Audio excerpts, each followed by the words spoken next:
बिस्मिल्लाहिर्रहमानिर्रहीम। ये अजीम शहीद सद्दाम हुसैन की लाश है। 12 साल कबल रवाफिज़ की गद्दारी की वजह से सद्दाम हुसैन को शहीद कर दिया गया था।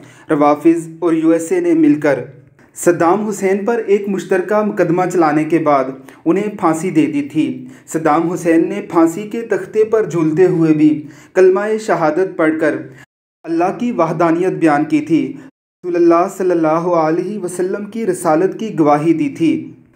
रवाफिज़ के बदनमा चेहरे को मुसलमानों के सामने रखा था। 12 साल बाद आज कब्र की मुंतकली हो रही है।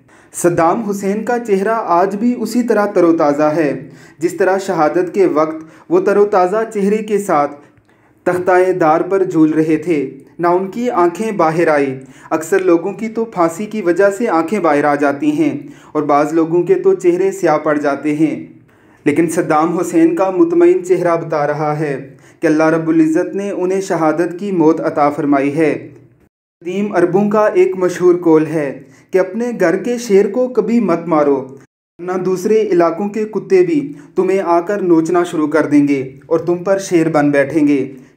अरबों ने सद्दाम हुसैन की कदर नहीं की थी। आज रवाफिज़ का ये नासूर सद्दाम हुसैन के ना होने का फ़ायदा उठाकर ही अरबों पर चढ़ दौड़ा है। अल्लाह रब्बुल इज़्ज़त सद्दाम हुसैन के दर्जात बुलंद फरमाए। सच फरमाया था किसी अरब ने कि उस हुसैन यानी हुसैन इब्ने अली से लेकर इस हुसैन यानी सद्दाम हुसैन तक जब भी तुम गद्दार देखोगे तुम्हें रवाफिज़ में ही गद्दार मिलेंगे। अल्लाह अरबों को दोबारा ऐसा हुक्मरान अता फरमाए। आमीन सुम आमीन।